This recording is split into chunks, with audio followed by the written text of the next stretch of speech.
Radio Split Ranch.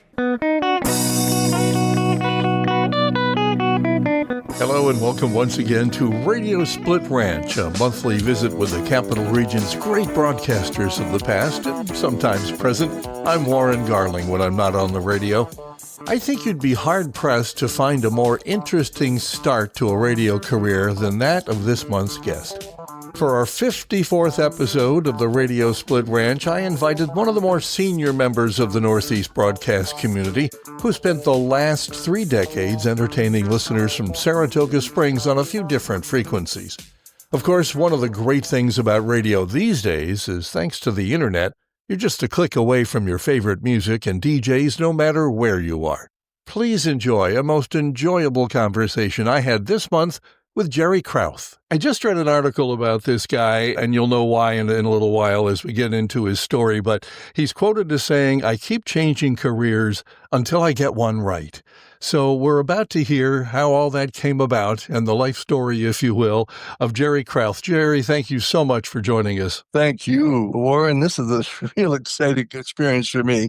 You and I have been friends for a couple of years, and I've loved those interviews that you have shared with us over the months since I've met you, and I can't wait to get into my own. Oh, well, we'll have some fun. The nice part about it is that if we miss anything, you've probably got it covered in the book that you published last year. So we'll get into all those details in a little while. But you have had quite an interesting life and a nice, long one. Although I don't wish you, I don't wish it to be any shorter.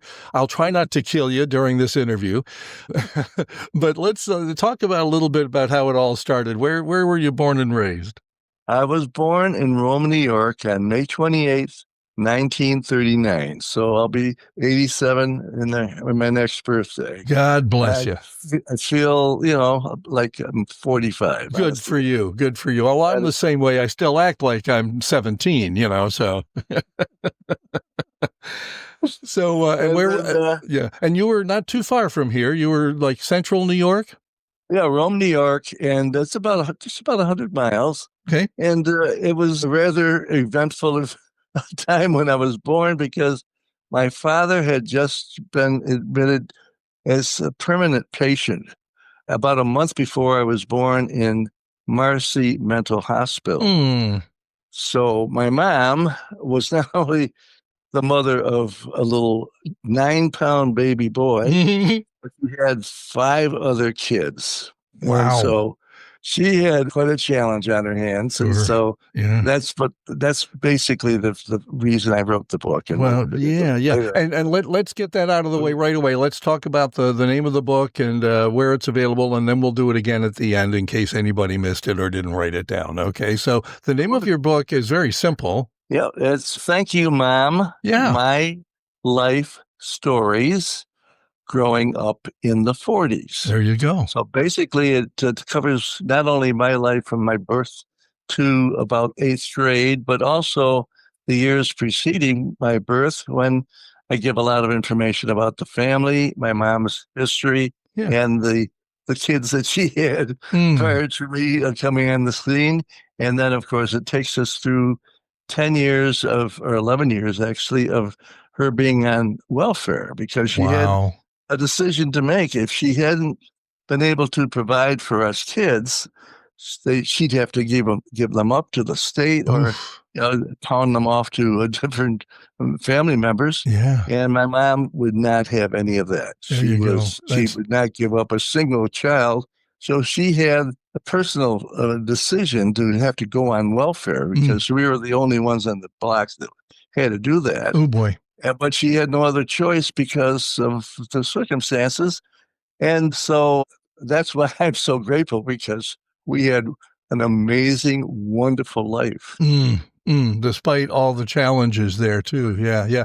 Well, we're interestingly similar but different. Okay. There were 6 in my family as well, 6 children and, pretty much middle class, I would say, but I was at the top of the order. I was firstborn and there were 5 below me. What was it like, since I have no idea, what was it like being the youngest of this bunch?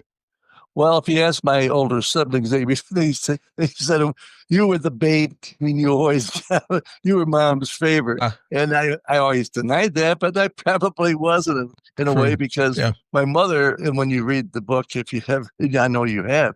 She was actually obviously praying that she wasn't pregnant because she knew the circumstances. Mm-hmm. But as it turned out, I was 4 years the youngest. I had a 4-year-old brother, and then the others were up to 9.5 years of age. So she had 6 kids under 10. Wow. And so those kids went on to school. And one of those stories I read about, these chapters, there's 43 chapters, by the way, and they're all a complete story. You have a beginning, middle, and end.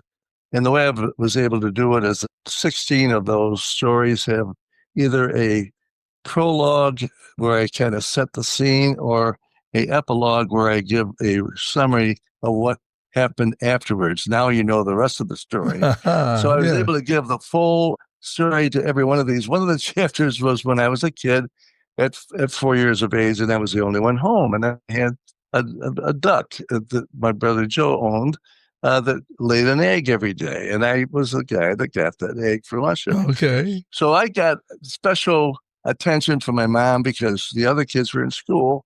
And I'm sure it was a better way to be, even though, if you looked at it from the outside, this poor kid, he doesn't have a father, blah, blah.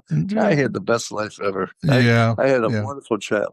Well, sometimes when we don't know any different, there were only a couple of times growing up in my elementary and maybe middle school years or junior high years where it dawned on me, maybe we weren't the best well off on the block, and those were few and far between. I never wanted for anything at Christmas time or birthday. I always seemed to get, what I wanted. And yet, we weren't anywhere near rich. And yet I had a very rich childhood. So it sounds to me like you felt the same way. Exactly. In fact, there's one of the chapters called Christmases Past. And again, we had a 2-bedroom home with 6 kids and my mom. My sister slept with my mother, and 5 of us boys slept in the other bedroom. Wow. I was the middle between 2 other boys, and we had the most joyful Christmases. And you'll find out if you read that chapter what my mom had to go through to do that. But we had an incredible Christmas. And if I'm not mistaken, that tradition has carried on. We'll bump right up to the current. I mean, we're in the holiday season right now as we're recording this. And you told me that you had how many people together for this little gathering? 22. Oh, geez. 11 of them were grandkids. And we have this tradition every year. We have 2 Christmas traditions. One is the children come over with their parents and they help me decorate the house. Oh, nice. For Christmas and put up the tree. Yeah. By the time they leave, after we have a huge party, we're all set for Christmas. Sure. For a month. And then we come back for an exchange of gifts here at the house. Nice. We still live in the same house that we brought the 7 kids up in with. So we have a lot of room and we have the best of times. So you obviously are a slow learner. You had 7 kids after being one of 6. I mean, my mom she had 8 siblings. 7 of their siblings survived, but after childhood. But and my wife was from a family of 6. And, my Lord. And a couple of her brothers had 7, and one had 8. So we just have a lot of family. Well, we have a lot of fun with them. Oh, sure. And this time of year is especially, special when you've got that sort of thing. I mean, we at Thanksgiving dinner, we had like 18. Okay. And that's, and 3 of those were, under 7, so, yeah, but no, I can understand that sort of gathering. Yeah. So you're growing up out in Rome, New York, and what are you thinking as you're heading into your school years and such? Did you have any interest, anything that kind of made you think maybe this would be fun to do as a career, or did that come a lot later?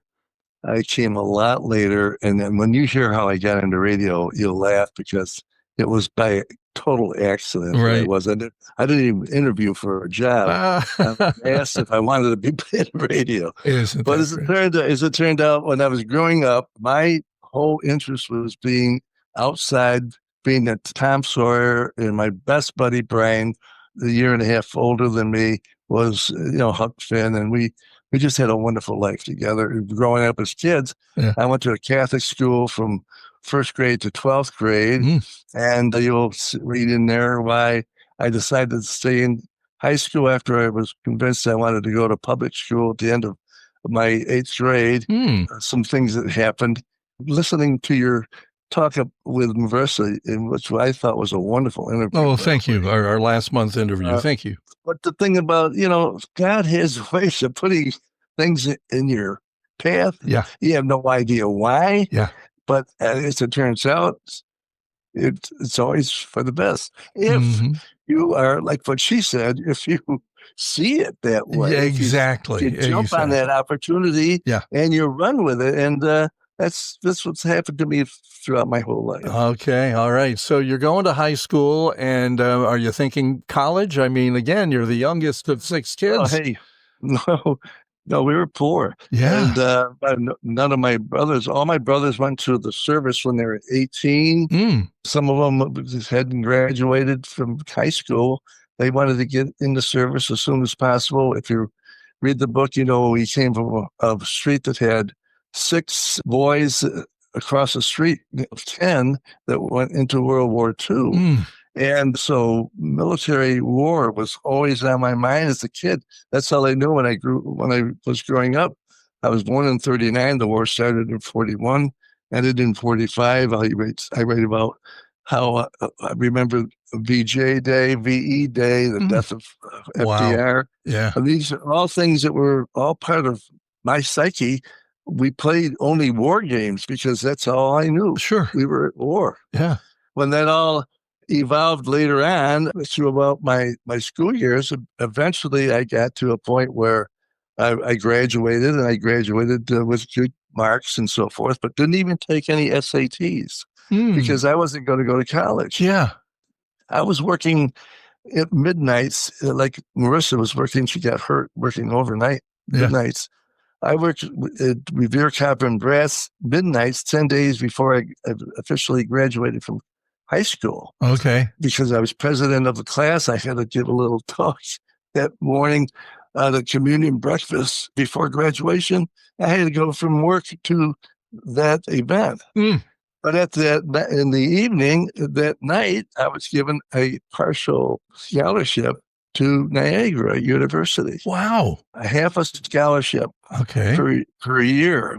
And at that time, it was $300. It was $600 a year, a semester. Okay. I had won a $300 award as Self-Reliance Award as a senior, competing against all the schools in the Rome area. And I was given a first prize for $300. So my first semester, between what I earned working midnights and that summer at Revere and what I had from scholarship, I got through the first semester without any problem. Nice. Not so good as the second semester. Oh, no. I almost had to fall out of school because my mom couldn't come up with $128 that I needed. Yeah. To finish what I didn't have in the second semester. What were you studying at the time? What were you thinking you might want to do? English. I was going into English. Okay. And I later doubled it up with a business minor because I later decided I wanted to be a sales manager. Okay. Because I sold Bibles door to door for 3 years and heard kids working for me that were students at Niagara, and was able to pay my way through college for the last 3 years that way. Wow. But it hadn't been for Niagara giving me a little extra $128 to cover the shortage and giving me a job for 90 cents an hour working in the development office, I wouldn't have made it through. Nice. Well, they obviously saw something in you and thought it would be a good thing to help you continue your education. So good for you. Yeah. Again, I was given a gift, and I was very, very grateful for it. Sure. But as it turned out, I met my wife as a freshman. And before I got to selling Bibles door to door in the second semester, when I didn't have any money, I would hitchhike about 10 miles from Niagara and shovel driveways, 3 driveways, $2 a driveway, so I could take her out that night to a movie. that's how and I took her to all my basketball games. Niagara had really good basketball back then. They were all on campus, and Vivian was a nurse, and she lived off campus. She was going through nursing school, so they were all free. So all we had to do was show our ID. So Nice. I booked her for every game because I've seen competition coming my way from other boys. So I sat her down at the student center and I blocked off every one of the games that were home games. And that's how we started our romance. Well, what will do for love. I think there's a song by that title, but what we'll do for love. Absolutely. That's just amazing. Yeah. Yeah. And it changes your direction. I mean, it did for me as well. My wife now of almost 48 years wasn't thrilled with what was happening radio-wise back in the 80s, early mid 80s is when I was let go for the first time after 17 years in radio. And she just very nonchalantly said, well, maybe there's something else you could do. And I never thought of anything else. That's all I ever wanted to do from the time I was 11. If she hadn't said that to me, I'd probably be working with you up at, the radio station this weekend, Jerry. Okay. I mean, that's just the way life goes. And it changed the whole direction of our lives. And I was able to retire, nicely at 65 and just have fun with the radio and the stuff on the side, so. And you got your really big career boost through your salesmanship ability, right? Well, yes, I did. You're right. And that's something that we have in common, which I didn't realize I had it in me, to be honest with you, but Dad was pretty much a salesman all his life. And so I found a nice niche there, and I was in sales for a good 17 more years. Absolutely. Yeah. I hope all of our listeners have read your book, because I thought you did a great job. Oh, thank you. That really made me appreciate what you had to go through as a DJ. And me, I backed into this job and had no idea. It didn't have to go through all that you went through. Yeah. And that probably everybody else that's a DJ had to go through. Mm-hmm. And it's true. It's true. It wasn't your first love, but again, you recognized pretty early on that sales managers, were not a bad place to be, especially money-wise, which took me forever to learn. And so tell us a little bit about what goes on as you're graduating from college. Well, I was in ROTC, so I went into the Army, and after about 8 months from graduation, my wife and I got married in August after graduating in 1961, and in April of 62 was when my orders were to go back into active duty. So she was able to go with me. She was already pregnant for her first baby. And so we had our first baby born in Virginia, where I was stationed at Fort Lee for 6 months, going through school, food service school, terrific school, 24 weeks of schooling. So they sent me to Fort Hamilton, where they did not have my MOS, my food advisor, which is typical Army, right? So I ended up becoming the property book manager for over $3 million of property. They had about a week of schooling for that. But I did really well. I got awarded the outstanding junior officer on post. Nice. And but one of the most important benefits of being in Fort Hamilton is I was able to go to all of the plays for nothing with a female guest through the USO. I would go down in Times Square. And because they had a newspaper strike back in the 62 to 64 time frame when I was down as stationary, a lot of the shows were not selling that well because they didn't have newspaper advertising. Oh, there you go. So I was getting all these orchestra seats and I saw like 25 plays. Wow. And I had my first chance to be on television. I actually was on The Match Game. Interesting. The original Match Game. Yeah, I used to watch the original Match Game, and we actually had a home version of it for a while that we played in the family. So that's neat. Yeah, at the time, this was 63, October of 63. I'm giving you this this is my introduction to becoming a part of our current industry here. Yeah, yeah. But I went down on an interview that I found out through another officer that I always wanted to be on a quiz show. Okay. That they wanted to have military on from time to time, and you had to come in with your dress uniform on. And I was just trying to become a first lieutenant at the time. And I hit my name tag on there. So I went in and I passed the first test of 25 questions. And then they asked me back to go and pretend you were playing against another competitor.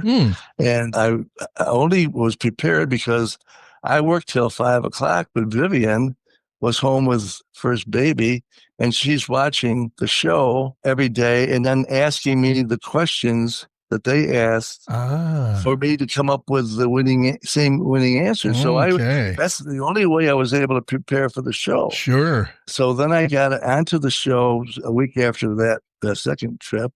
At that time, the format was much different. Yes. They used the same idea today on Family Feud, but that time they had only 2 guest stars and 2 members that were lay people that were on each team. So I was booked with a lady from Long Island, a housewife, and we had a choice of either being on the team of Arlene Francis or Rod Serling. And wow, I was a huge Twilight Zone fan. Oh, yeah. And I wanted to be on Rod's team the worst way. Yeah. As it turned out, I got Arlene Francis as my star host, partner. Yeah. Well, we set a record. Wow. By that time, there were 250 some shows that were on the air that started in late 61, I guess. Yeah. And it was at the time the most popular TV show on TV during the daytime. Yeah.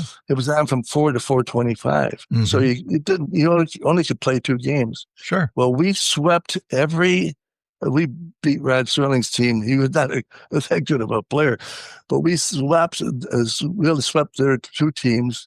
And then we had to have a chance to win some money. Sure. And you had a match like they do today, the same answers of the most people in the audience. Majority of the audience, it was polled. Yeah.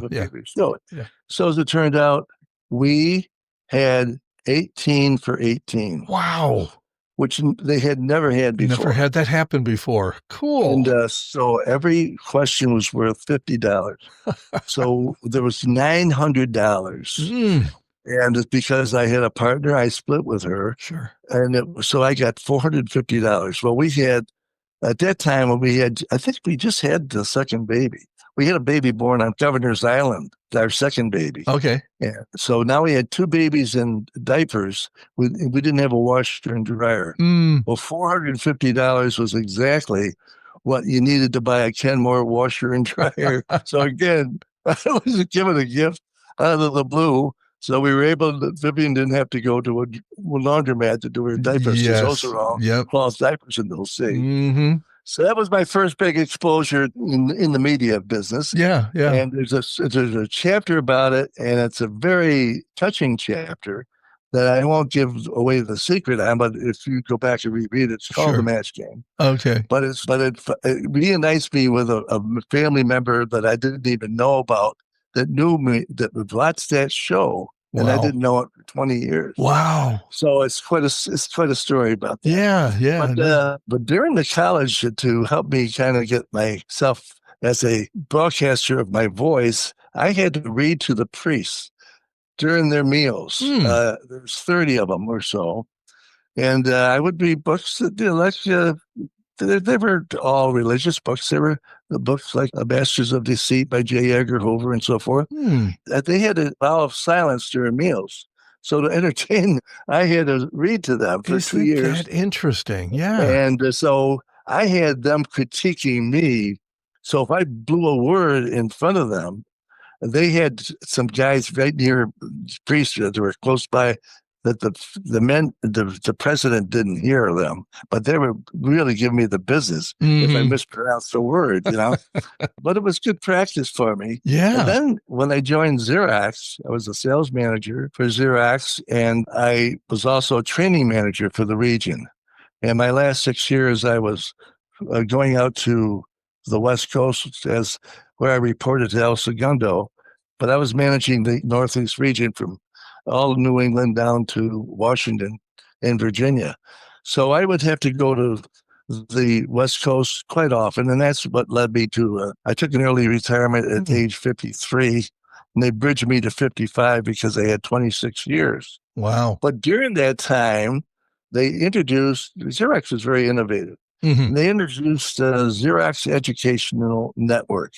And I was a training manager for the region. So they were able to work through satellite, broadcast training to every individual branch office throughout the country.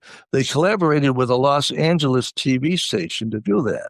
First time they did it, and a couple times after that, they asked one of the 6 of us who represented the 6 different regions if one of us wanted to be the MC for this show.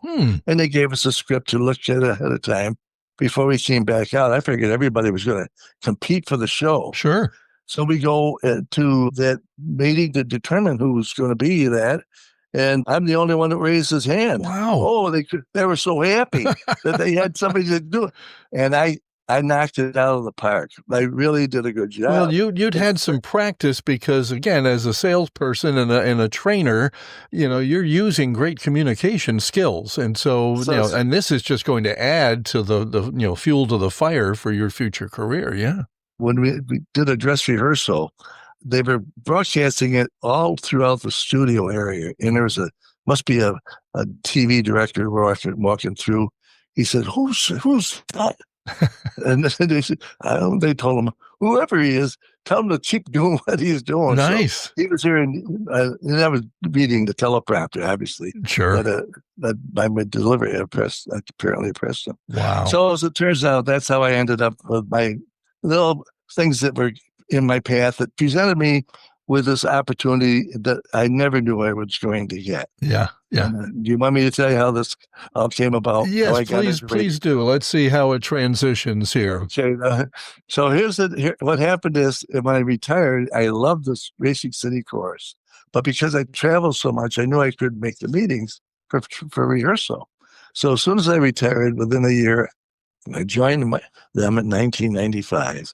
And the first thing they introduced me to early on in that year was the Singing Valentine program. They just started Singing Valentines.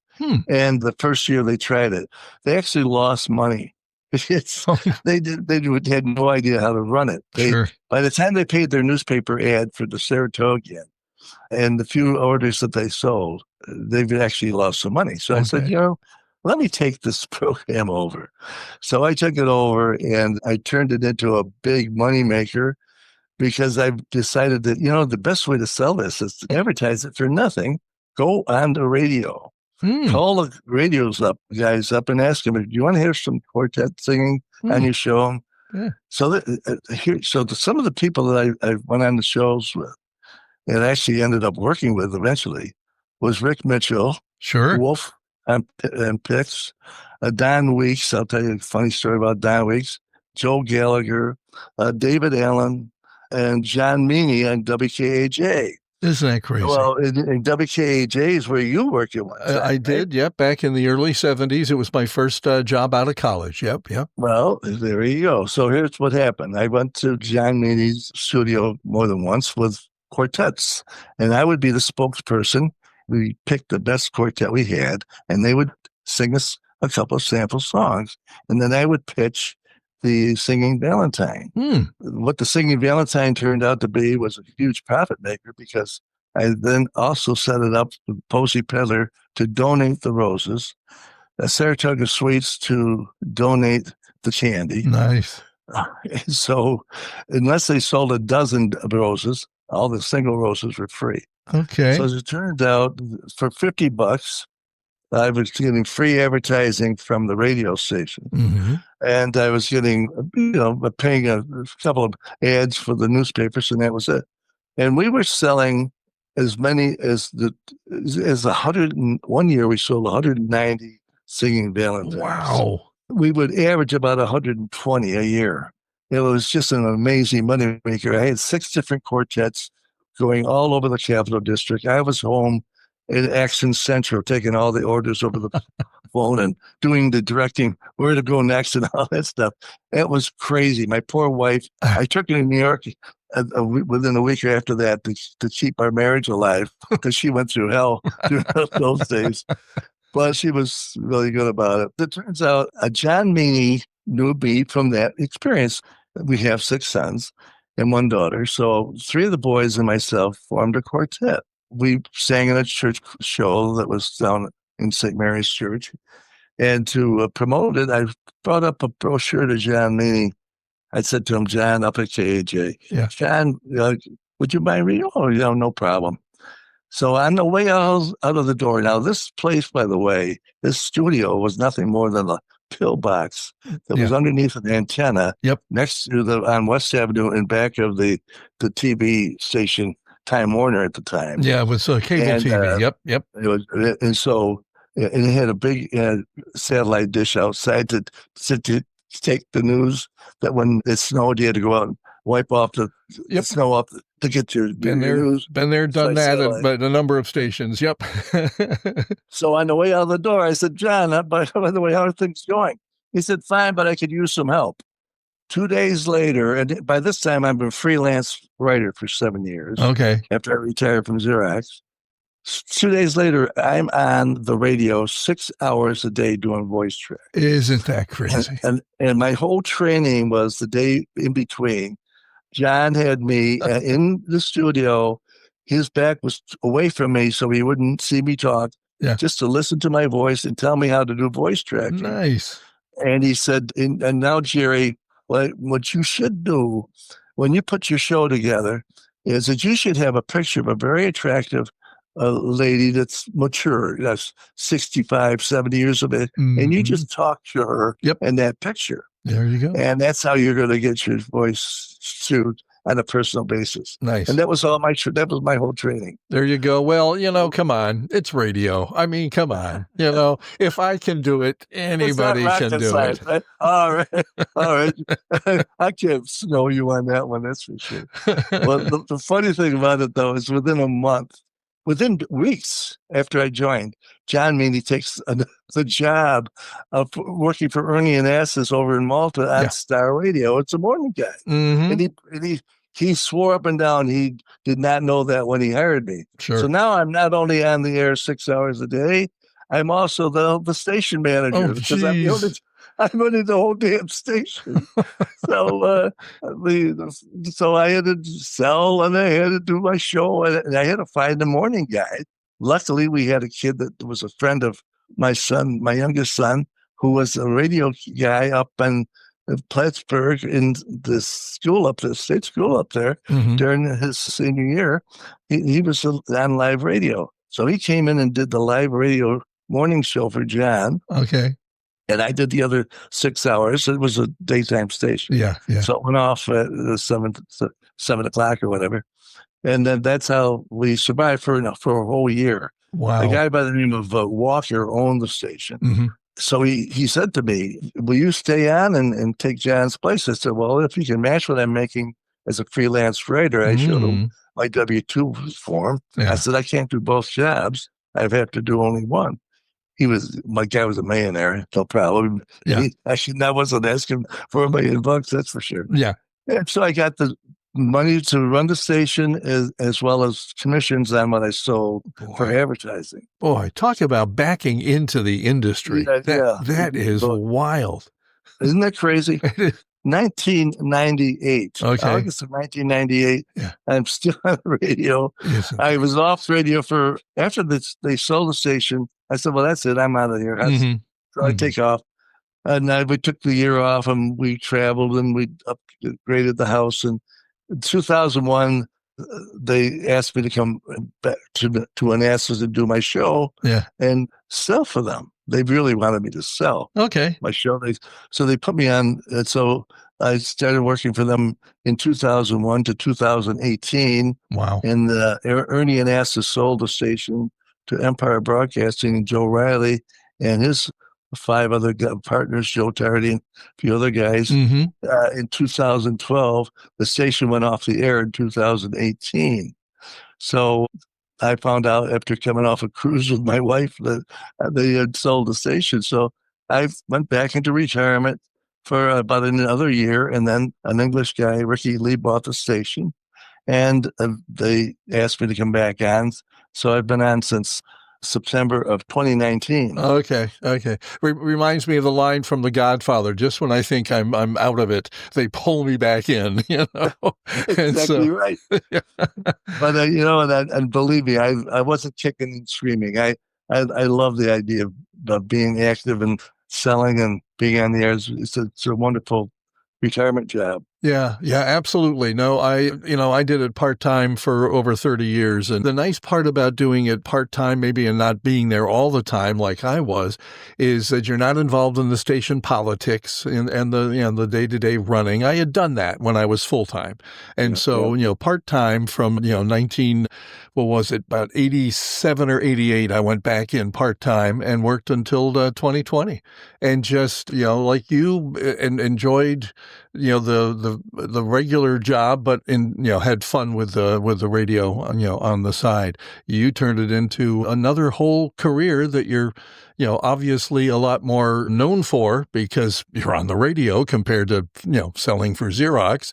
But the skills are pretty much the same. When I left full-time radio and went into marketing, I didn't know what marketing was. And the person that was suggesting me for the job said, well, it's what you do on radio when you're promoting yourself on the radio. This is just now promoting a business. And, so you're going to use the same skills, just in a little bit of a different venue. And, and it worked out for me as well. That's exactly what I've told my kids.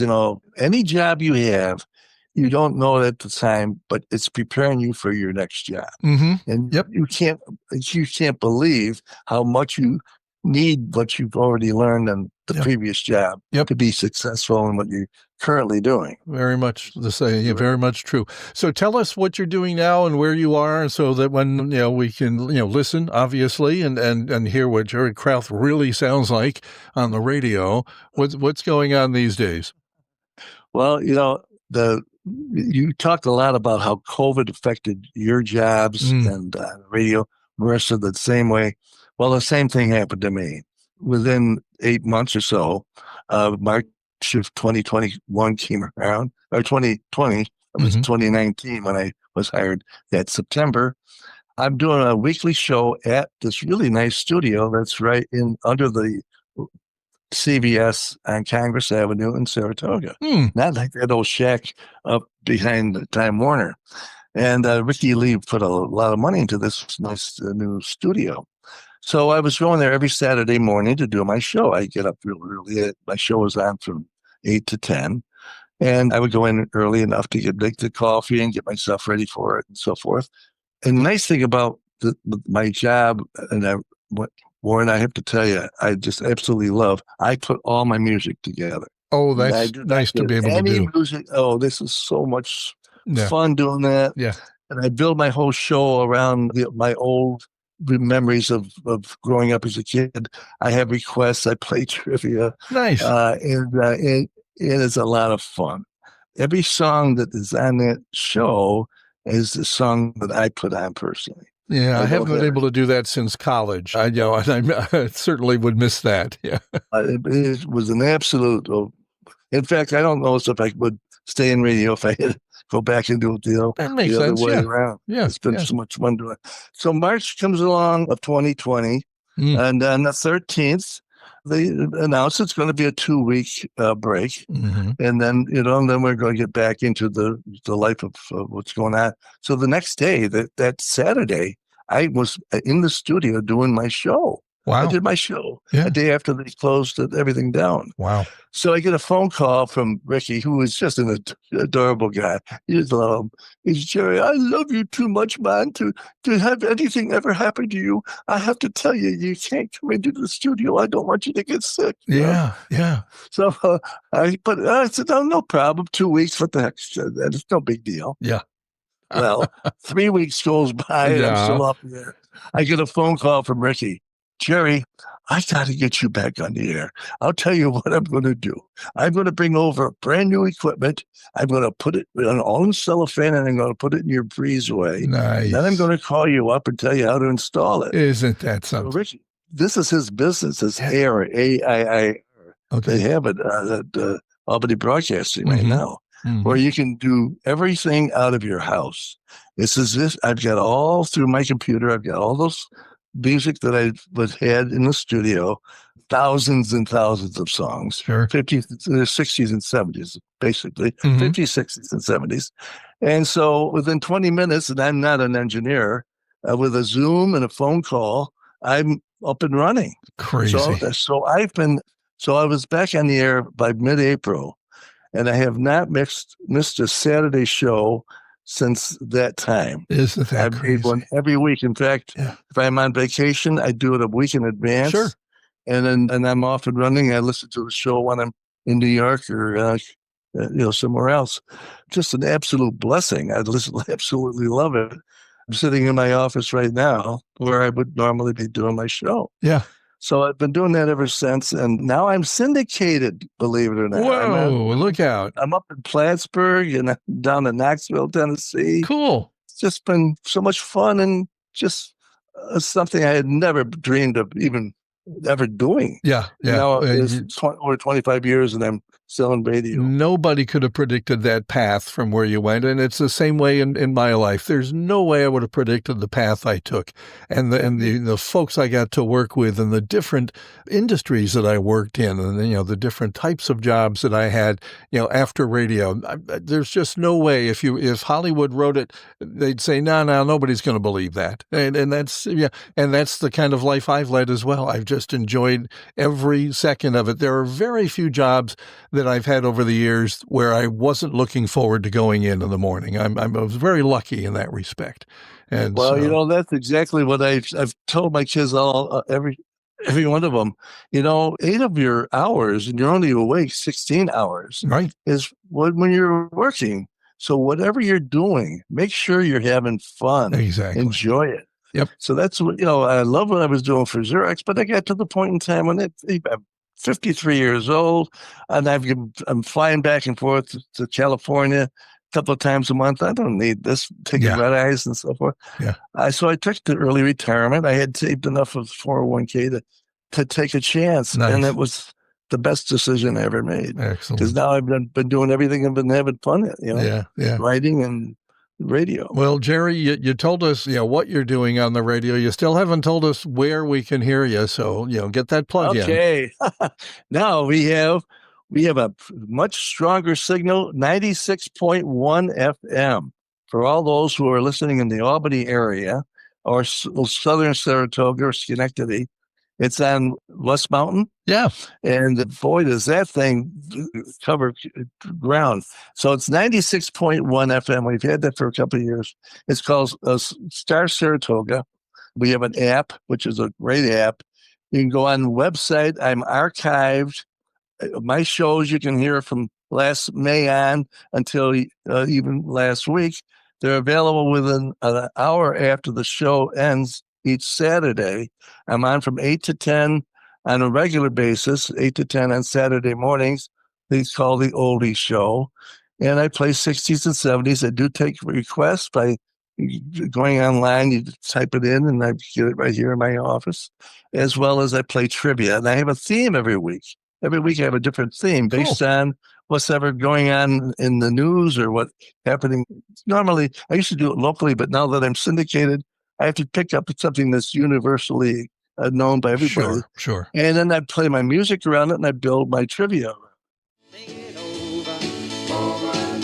Good morning, and you probably are trying to think it over as to what is he coming up with a theme for this weekend's show. I'm your host, Jerry Crouth, and welcome to the Oldies Show. And yes, we do have a theme every week, at least one. And this week it's going to be all about leftovers. Yes, after coming off a huge meal on Thanksgiving, you never can eat all of it at one time. And so it's not unusual to have leftovers right on through the weekend. So we are going to have leftovers as our theme for today. So we started off with My Baby Left Me with Mr. Elvis Presley, and Buddy Holly gave us Think It Over. And what you're going to have is your leftovers, and usually leftovers taste at least as good, if not better, than they do when you first are served them on Thanksgiving. Well, these songs that you're going to hear were leftover that did not win an Academy Award, but were runner-ups to Academy Award winners. And they were so good on their own that even though they didn't win an Academy Award, they were very popular songs on the top 40. So we're going to be playing those songs, our leftovers that did not win an Academy Award in the years of the 60s and 70s here on the Oldies Show. So this next set of music, I'm going to be playing 3 songs from the mid-60s that were nominated for an Academy Award. And while they are playing, I'm going to ask you to try to come up with the answer to what song beat them out. And even for extra points, what movie was featured in the song that beat them out. So we'll give you all that information in our next break here on The Oldies Show.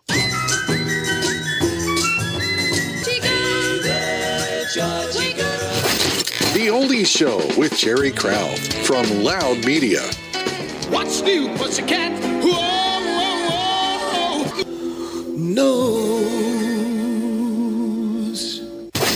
This week's trivia questions are on the way here on The Oldies Show with Jerry Crouth.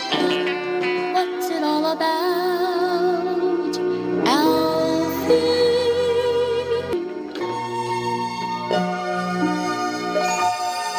Jerry Crouth back with you here on the Oldies Show, and if you've just tuned us in, we are all about leftovers today. If you're like me, you've probably been enjoying leftovers from Thanksgiving, and will continue to do so right on through the weekend. Well, we are playing leftover songs that did not win an Academy Award, but were nominated for an Academy Award and were such good songs that they became hits nonetheless, even though they didn't win. So that song, Alfie, by Dionne Warwick, was from the movie of the same name, and that was nominated in 1967. It lost out to the song Born Free. Of course, that was the name of that movie as well. And in the middle, we had What's New, Pussycat, Tom Jones doing that. That was nominated. And again, that was the name of the movie, What's New, Pussycat. But it did not win. It lost out to the song The Shadow of Your Smile, and that was from the movie The Sandpiper. And we started off with the song Georgie Girl, and that was a song in 1966. That was nominated for an Academy Award, and we had that done by the Seekers, and it lost out to Chim Chimaree as the Academy Award-winning song from the movie Mary Poppins. So we're going to get into a couple of announcements, and then more music and more songs that were nominated as leftover songs from the Academy Award here on The Oldies Show. The music you love and the songs you'll never forget. 93.3 and 96.1 Star Radio.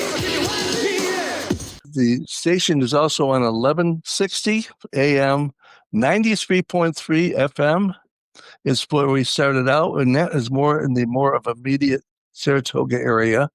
But the 96.1 will cover a lot more area. So Nice. if you can start up in Lake George and all the way down to Saratoga's lowest part of Saratoga on the Northway, Nice. and you won't have to switch off 96.1. Well, It sounds like you're still having fun, and that's the whole reason to be doing it. It's why I continue to do this podcast, because I have so much fun talking to folks like you.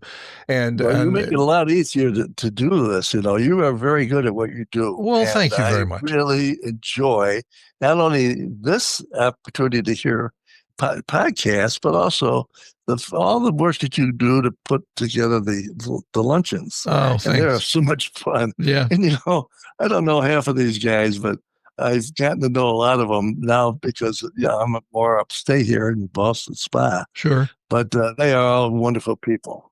We do have a good crowd, and I strive to add people to it all the time, because I'd love to see this lunch continue. It's been going on since the 70s when Bob Cudmore, first brought it to our attention.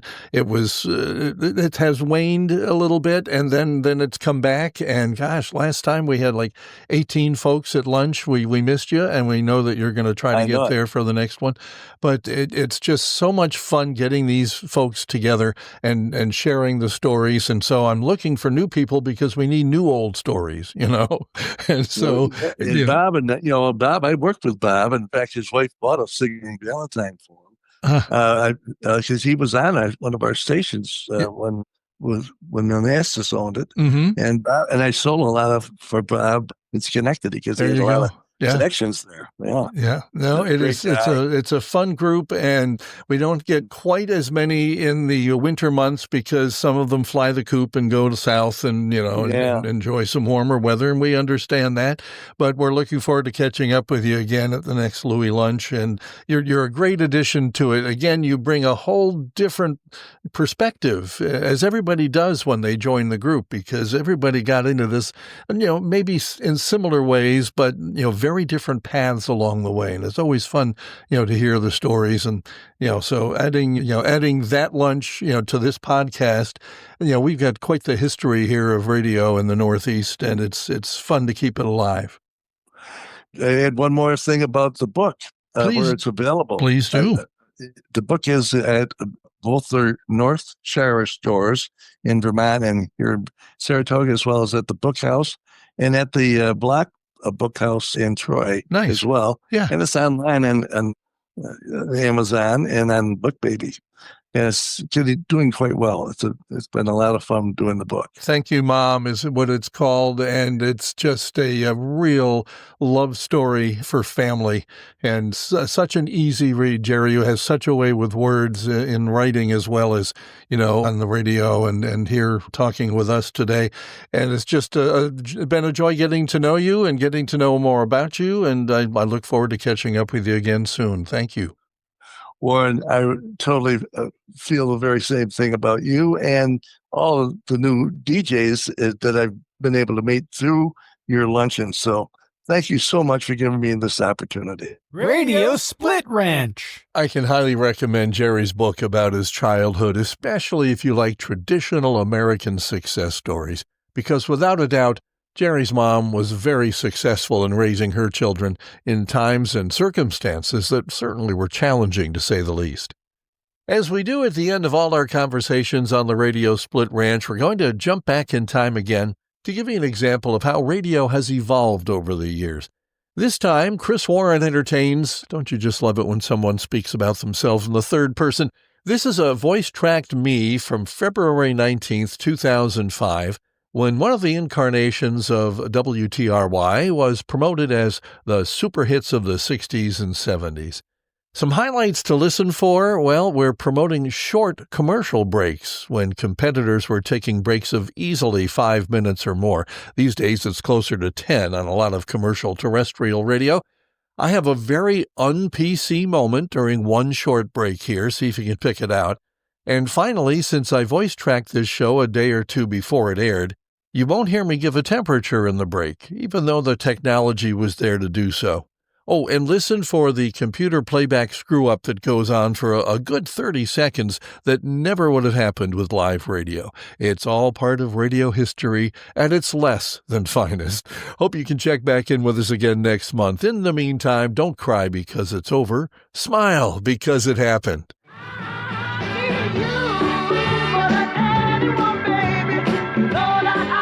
Playing those super hits of the 60s and 70s, 98.3 WTRY. We're going back to the 70s with Charlie Tuna. Happens tomorrow night, 7 o'clock. You'll have some fun with music like this from King Harvest. Here's Dancing in the Moonlight on 98.3. We get it almost every night. Everybody dancing in the moonlight. Everybody dancing in the moonlight. Everybody feeling warm and right. 98.3 WTRY. The super hits of the 60s and 70s. Look at me.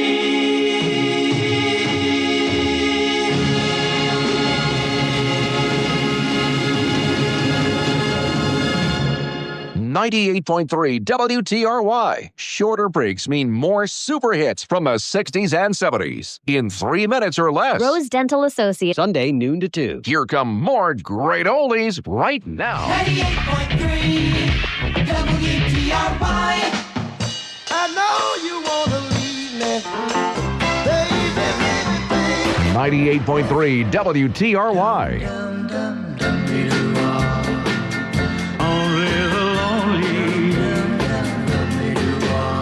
Good times and great oldies. 98.3 WTRY, where you go back to Rock and Roll High School and get your chance at some tickets to see Frankie Avalon in Greece at Proctor's Theater. All you have to know is your homework. Tracks of My Tears. Monday morning, 7:15 with John and Jamie. Love is but a song right now. 98.3 WTRY.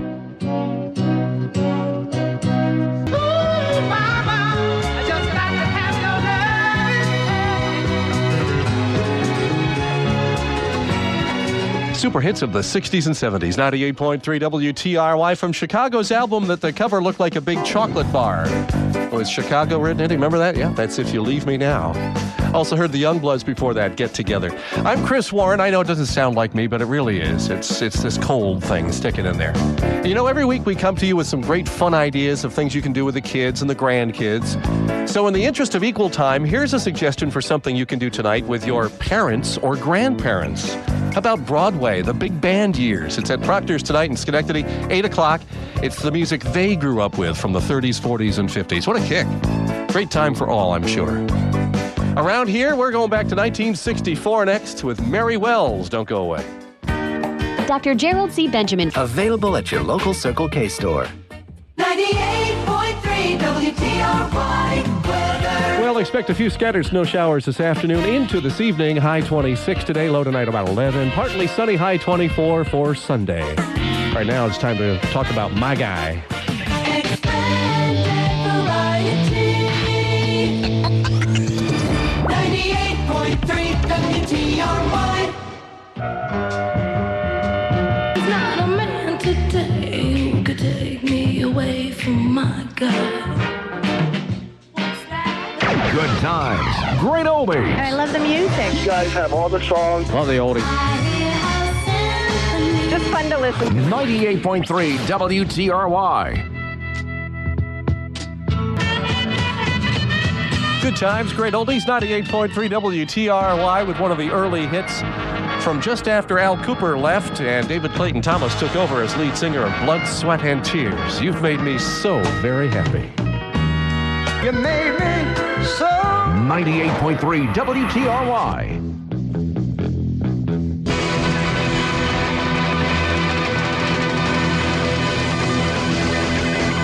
WTRY, flying 8 miles high with the birds on 98.3.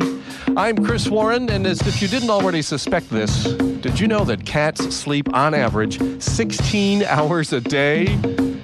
That's almost as much as your good-for-nothing brother-in-law, isn't it? Yeah. Well, you will never find us asleep at the switch here. I've got the Beach Boys ready to play next just a couple of minutes from right now. You don't want to go away. Looking out the window. Watch Fox 23 News at 5 and 10 with John Gray and Ann Hughes Monday. We're already getting back to music. 98.3 WTRY. Bermuda, Bahama, 98.3 WTRY. Good times and great oldies.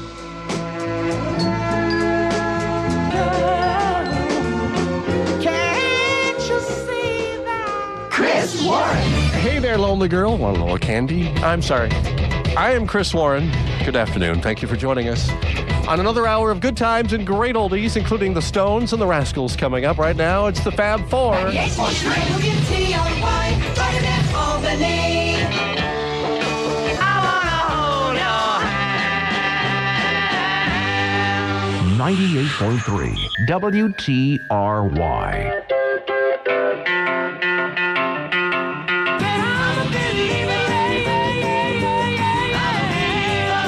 Mickey Dolenz and the Monkees on 98.3 WTRY. The Beatles before that. And, of course, tomorrow morning, 9 o'clock, Joe Johnson's got Beatle Brunch for you. The real George Harrison will stand up. Be here for that. 9 o'clock tomorrow, right here at 98.3 WTRY. Baby, baby, falling in love. I'm falling in love again.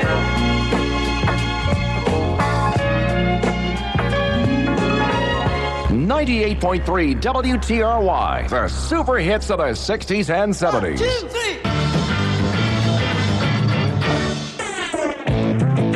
60s and 70s, super hits. 98.3 WTRY. Then you can tell me goodbye.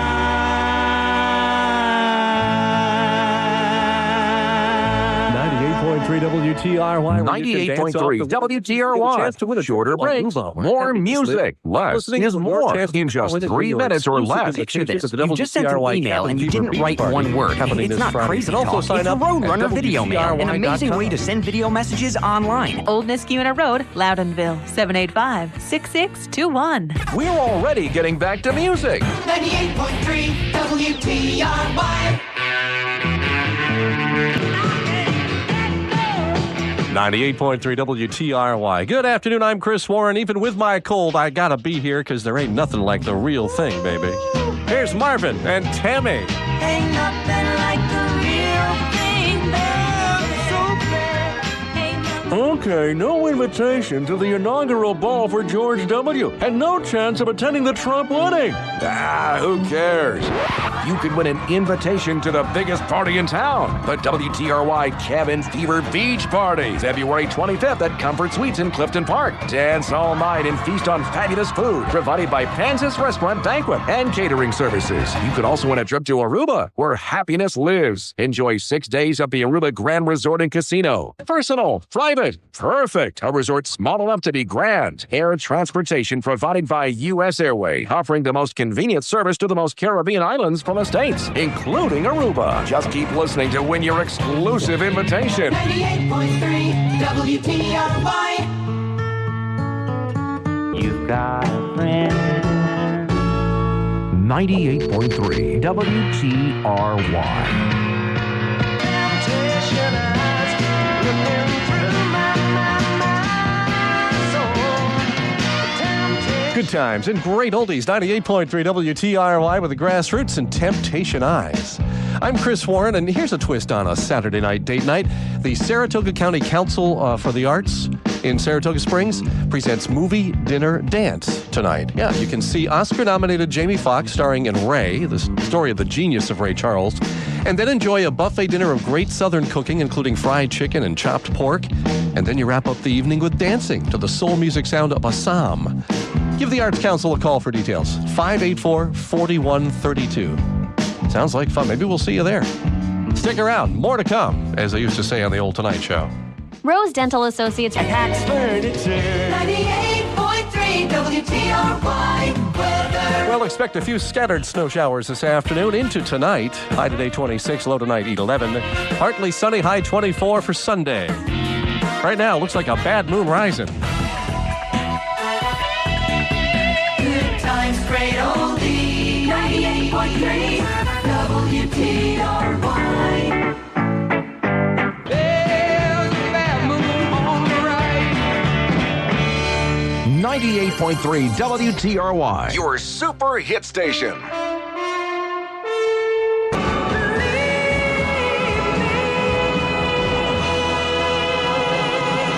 Good times, great oldies, 98.3 WTRY with a man turning 65 today. Here's Smokey Bill Robinson on 98.3 WTRY. Maybe you wanna give me kisses sweet. I second that emotion. Oh, girl, I second that emotion. Ooh, girl, I second 98.3 WTRY.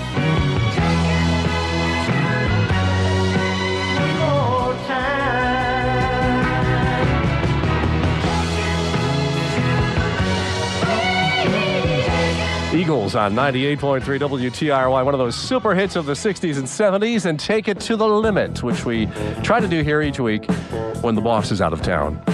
I'm Chris Warren, and don't forget the Lost 45 Monday morning with John and Jamie every weekday. They do their Class Back Flashback at 6:42, where the year is spotlighted with the news headlines, gas prices, top movies, and top TV shows. Then they play the Lost 45, which also coincides with the classic flashback year, or the Class Back Flashback year. Say that 5 times fast. Anyway, they're going back to 1969 on Monday morning. You'll want to be here for that. Should be some fun. You remember 1969? It was in all the papers, yeah.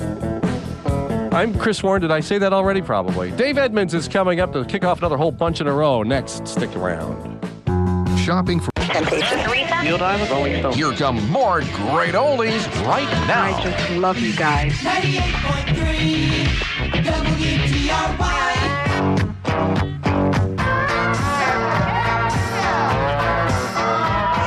98.3 WTRY.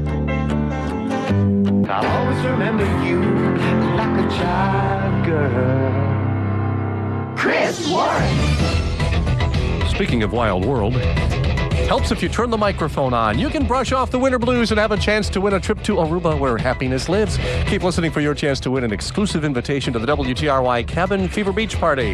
Right now, we've got Aretha standing by along with Peter, Paul, and Mary, and here are the Foundations. 98.3 WTRY, right in Albany. 98.3 WTRY. All you wanna do is